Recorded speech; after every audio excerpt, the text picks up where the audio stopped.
shot. Let's give it a shot. All right. Okay. Remember, if you could, one more time, just spell your first and last name and then pronounce both. Okay. My first name is Irma, Irma Dojaquez, D like in David, O, Jaquez. And Irma, you were showing us some of the pictures, but when did you first meet Carlos? When do you first remember meeting your husband? At school, in elementary school, back in the years when we were in elementary. I think I was like, I want to say 9 years, and he was ahead a year at school. But it's a small town where I grew up, so in Tecate, Mexico. Mm-hmm. What was he like? He was, I want to say, the light of the group. You know, he was always joking. You know, he was very playful. He had a lot of friends. Yeah. Did any of that change as the years went on? No. No, it hasn't. No. It's amazing that after this happened, I noticed so many people reaching, people that I didn't even know, that reached to me, you know, regarding him. And it was very satisfying about all the kind, nice words, things that I didn't know about him, you know, like how Carlos was a giving person, how they help people. He loved to help people a lot, so. What would you say was one of the qualities that maybe he passed on to you? Something maybe that changed in you throughout your years together? Something he taught you? Oh my goodness. Well, we kind of grew together. You know, we kind of always backed each other. After 48 years, we learned, it's amazing how we kind of understand each other, and sometimes we even complete sentences, or we guess of the same things. There were times that I would say, oh, I'm going to ask Carlos if he wants to eat sushi, you know, and then he will come, oh, you know, Irma, would you like to go? You know, I feel like eating sushi. And I go, wow, that's what I was going to ask you, you know, things like that. You learn, you know, to have a lot of things in common. Mm-hmm. You know, we had 48 years just married, and all the years that we known before. Would you say you were more nervous, surprised, or happy when he both asked you maybe out on a date, or also then maybe when he asked you for your hand in marriage? It's kind of funny. First of all, he was my friend. I was going out with somebody else. He was just like, sort of like my best friend, male best friend, you know, that we can talk. Mm-hmm. And it was amazing, but he used to tell me, oh, Irma, you know, that guy doesn't deserve you, you know, things like that. But, yeah, he knew his ways. He was plotting his path. He was plotting his path, yes, he did. He sure did. What, you talked about growing together, mm-hmm. And then having children too, yes. 2 daughters. What was he like as a father? Did he grow as a father as well? Oh, yes. He was very proud of his family. He treasured every moment. He was the playful, you know. He was the one that would spoil, you know, the funny one. He will make up names for things, you know, even with the grandkids now. You know, as they grow up, he will play with them all the time and joke with them. You know, I was the serious one, I was the mean one in the family, you know, but he was the friend to them, you know. They will love to be with him because he will play with them. Mm-hmm. When did things start to turn with his diagnosis, and when he initially, I guess, tested positive? What did you know about COVID? Well, unfortunately, it was way back in March. He had gone to visit his family and came back, and I was at the hospital with a friend that had cancer, and eventually she passed away. And he came and we went and visited her, say our goodbyes, and then we came home. But the thing is that we heard about it, but in the news there wasn't nothing to be alarmed. You know, it was on the east and nothing here in San Diego. You know, we didn't know anything until the day that the governor request to be secluded or be at home, stay home. We did. We follow every instruction. You know, he was still working. He loved his job, and he wanted to retire, but he has some pending businesses with some of his customers, and he didn't want to leave them hanging. So he says, you know, by June I'll be done. And of course we had other plans. And so they moved his office he moved to the house. He was working from the house because mostly he was in sales in Mexico for a company that sell, equipment. So one day, so he came and we just stayed at home. Right. So I had the COVID, so I started having like a cold, and then suddenly from one day to another, my body started aching and all that. And then he started, and I thought it was the flu, but I was very afraid because Carlos had diabetes, and he had a arrhythmia. And so I was very concerned. So we stayed home. My daughter, they would send us food, or send us the groceries. Carla and Kenny will take us, that's my oldest daughter and her husband. They will take us food to the house and everything, so we wouldn't go out. Right. We stayed home, and then those days it started to rain a lot. It was kind of the rainy week. So we just stay in, and of course I keep on calling the hospital, not the hospital, the doctor, and they would tell me, does he have temperature? And I go, no. How is his blood pressure? It's normal. He was taking his medication, but and then he started feeling very bad. For a week or so, we both, got very bad symptoms. And unfortunately, I got better and he got worse.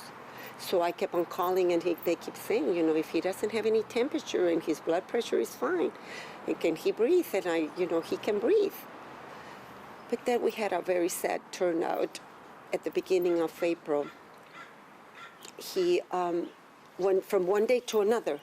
In the morning, he says, Irma, I just can't move. He was so weak.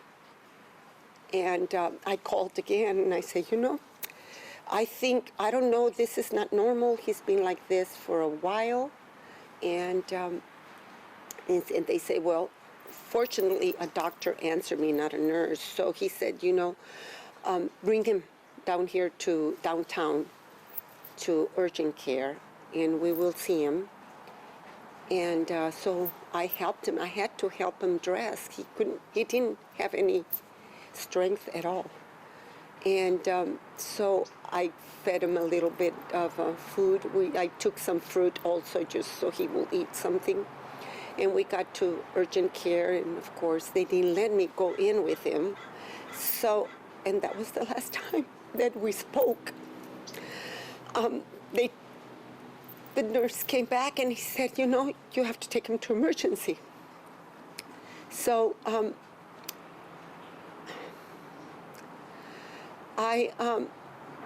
they took him out and they called the ambulance.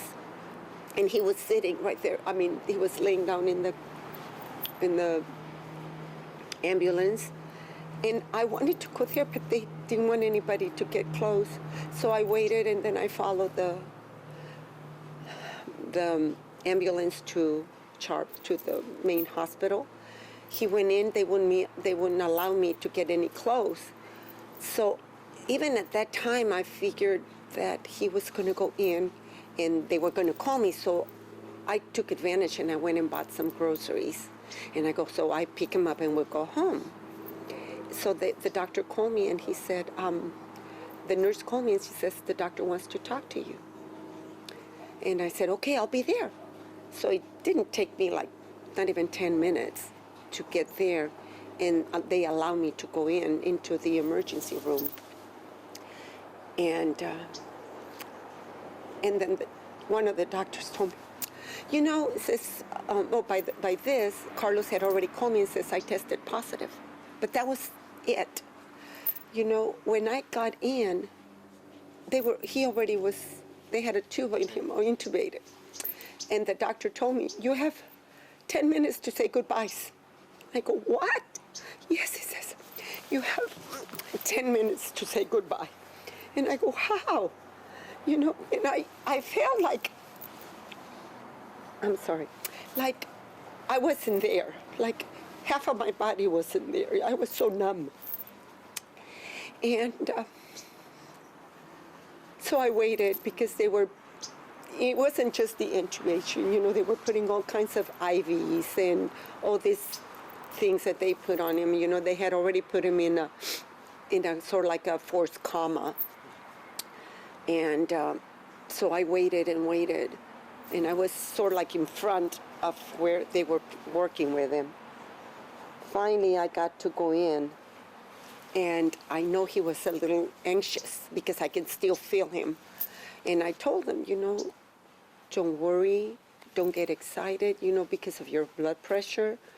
I go, honey, I'm going to be here. We're going to be here. You know, we will stay in touch. You know, if you stay calm, it'd be better for you. But I felt him kind of desperate, you know. And so the doctor told me that's it. You know, like I was there like not even 10 minutes. So they were going to take him upstairs to the hospital, to ICU. And so I stayed there, and another doctor told me, you know, why don't you go out and in again, and I'll test you. So I stayed there for another couple of hours, and they tested me, and my test came out negative. And I know I had it. So they said, well, just go home. I don't remember getting home. They gave me some medicine because I had like a lingering cough, just some medication for that. And I went ahead and I called my daughters. I remember that it was raining. It was pouring. I drove on 805, and I remember just going. And I got home, and my daughter says, you know, Mom, don't worry, I'll go and get your medication. And I stayed home, and I couldn't believe it.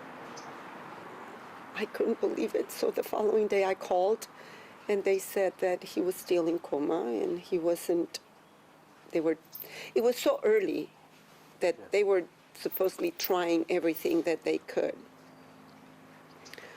I don't know how I don't know how I sustained those 3 weeks by myself. Were you in contact with the doctor during those 3 weeks, or?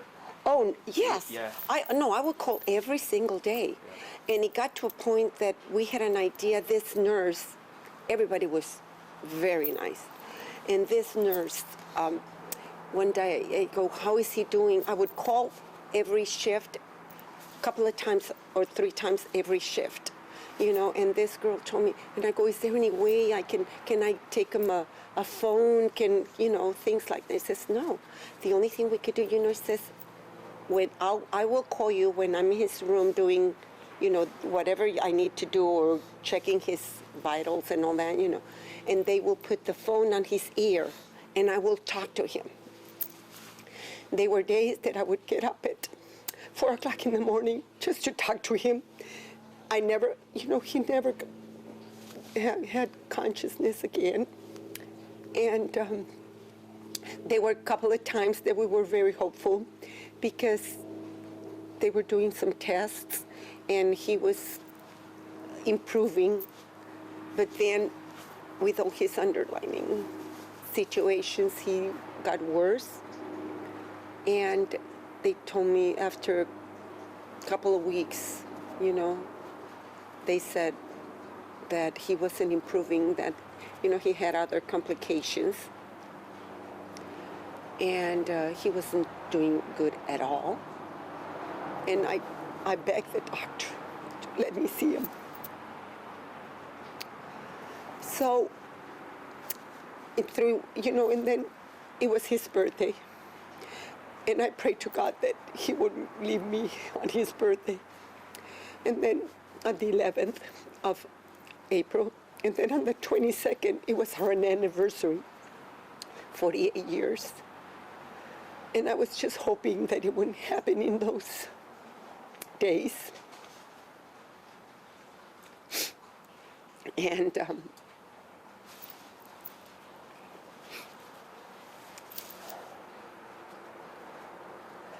finally the doctor said, you can come and see him. So they arranged to move him to another side of the hospital, and they allow us to go in and see him. Unfortunately, my other daughter, it was worse for her because she couldn't be here. Even if she would, they wouldn't let her in. And then she has 2 little ones. So my oldest daughter and myself, we went in. They give us all this gear, We went in and we spoke, they gave us some time to be with him. And then we connected by phone with my other daughter, and we put the phone on his ear. And we said our goodbyes. He looked so good. I couldn't believe he was sick. I couldn't believe that it was his deathbed. He looked so handsome. His hair was well groomed. His face was,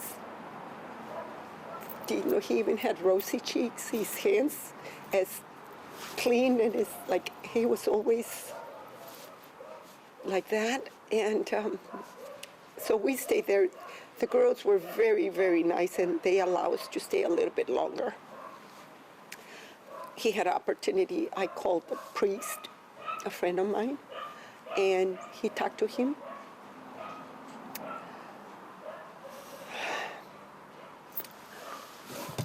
And then they told us that we had to leave. Excuse me. And so as we were in the 3rd floor, and I asked my daughter, let's stop. They have a little chapel right there in the hospital. Let's go into the chapel. The minute I was opening the door to the chapel, we were very, first of all, we were very anxious because we left him fine, and we didn't know when it was going to happen. So the minute we opened the door to the chapel, the nurse called me and says, Irma, he passed. So I went into the chapel, and I couldn't believe it. I had just seen him, and he looked like I could just pick him up and take him home. But my conversations with the doctors were very crude, It's like I had a doctor that he was so nice, and he explained to me everything. He told me that even though if he would have been conscious and they were able to take the tube out and everything, he would have a lot of complications. I know that he wouldn't want it to have a procedure that he has to be in a convalescent home. And And, at that time I didn't care. But God has other plans. What do you think his legacy will be with his grandchildren, his daughters, with you? Always be funny and positive. Very giving. Yeah, my grandkids, they think of him every single day. He used to make jokes with them. Like, he would say, hey, you want milk with, it's not chocolate, it's chocolatos. He will make up words for them all the time. He would have, like in the morning, he would always make himself a shake. He will call it a ponchon. So the girls would say, Papi Mima, would you make us ponchon? Like apibuelo. And they're always thinking about him. This time that I was there, every day, there's always something that we all remember him by, because my dad would say this, my apibuelo, they call him apibuelo. My apibuelo would have said this, even the older ones, he'd be happy, Yeah. You mentioned that 6 months has gone by, and you can't believe where the time has gone. How have you been? It's very hard. It's very hard to explain unless you go through it. I feel like I've been mutilated, like half of myself is gone. And I'm trying to learn to live without him and to remember him, all the good times that we had. He was a very proud father. He was very proud of his family. Everybody would say, Irma, every time that he talked about you and the kids and the grandkids, his face would light up. That was his pride and joy, And other people say, oh, Carlos helped me with this or that. He was always there for me.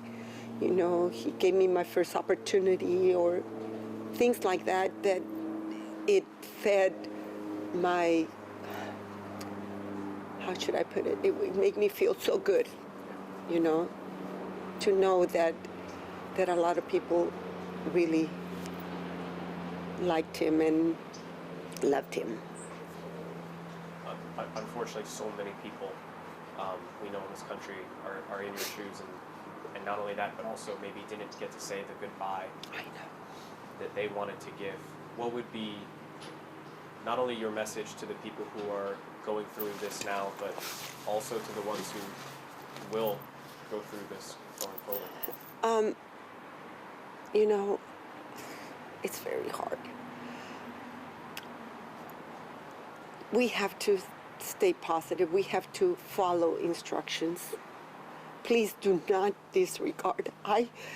Sometimes it makes me so sad that people don't believe it. It is true. It is real. And it breaks families. And it takes your loved ones away.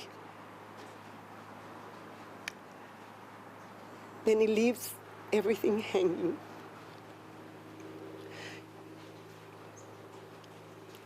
I don't know. People get very desperate because it's been a long time now since we started with this. But we have the rest of our lives. Let's take care of ourselves right now.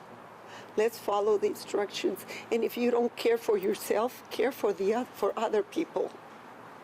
And I think, unfortunately, some people will look at those who died as the number, and they don't see the face. Yes. And when I see Carlos, I see life. I see someone who is still working, someone who is an active grandfather, active father, an active husband.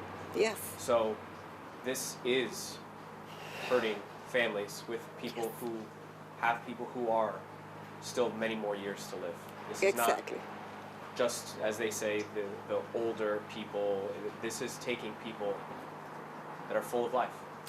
Yes. People of all ages. You know, they used to think, or I used to hear people say, oh, it's just the seniors, or, you know, people have, you know, older people. And it's not true. It's not true. A friend of mine just lost her brother, and he was barely 40 years old, and no underlying conditions from one day to another. And that's not the only thing. That's not just people that I know. Just, you see it on TV every day. Younger kids, 8-year-olds, babies, 20-year-olds, football players. I mean, think that they're healthy. They're, you know, they have a whole life ahead of them, and it's being taken away. If there was something that Carlos would do or say to make his grandchildren laugh or smile, what was something he would say? What was something he would do that would always bring a smile to their face, or maybe to your face? I don't know. He's just Making the names, you think? making the names. He will call me Chatita, and then he will, you know, scare me. He was always, how should I put it? He will love to scare me in front of the grandkids. You know, he will just kind of blink his eye to the girls or to my grandson, and then he'll put like a little spider or, you know, little things like that. He was always joking. He was always in a happy mood with the kids. He will enjoy them. He will do the younger ones. We have an 8-year-old and a 6-year-old. He will do his nails. And actually he will leave them do his nails. You know, he was like a little kid with them, and they really miss him. He will sing at night to them, but he will make up songs. You know, right. The songs that you least think they're lullabies, he will make them for them, you know. So I do sing to them too, but my songs are little kid songs, you know. Right. They keep saying, Papi, Mima, can you sing Papi Buelo song? And I ask that because, you know, they say that when you lose someone that you love, at first you're often thinking about what it was like being in that room with them. But then eventually, those memories that you just brought up start to replace the bad ones. Yes, definitely. And I just really hope that that's obviously how your family will remember Carlos and your husband. Yeah. Because it sounds like there was a lot of fun. Yes, we're very proud. He made a lot of impact in a lot of people that I didn't have any idea. He was in Tecate. They had a report about him. A friend of his made a little report on him. We had over 1,000 people responding, and you know, more than that. I think they told me it was like 2,500 or something like that. People responding, you know, to the news that he had passed. He was loved. He was very loved. Yes, and he has leave us a big hole. They were trying to fill it with all the joy and the fun stuff. You know, there's not a moment actually that goes by that we don't think about him. As a matter of fact, my daughter says, you know, we were watching TV, and he was a sports fan, okay? He wouldn't miss any kind of sports on TV. But like, it says, if my dad was here, like watching the Dodgers this time, you know, because he wanted the Dodgers to win. And same with the Lakers. He was a Laker fan. He would never sit. He will go from one side of the living room or TV room to the other, and he says, go, and you know, he would. And I go, Carlos, you could have a heart attack. Yes, he would get that excited. Yeah. He loved all kinds of sports. He played golf. Yeah. Yes, and he loved it, and he really enjoyed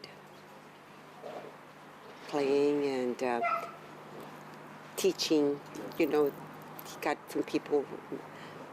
My nephew got into it, and he was so excited. And same with my grandson. The proudest day was the day that he went with my grandson to play golf. Yeah. Oh yes. He says, I dreamt about this one day. Could you show us some of those pictures? Sure. Yeah.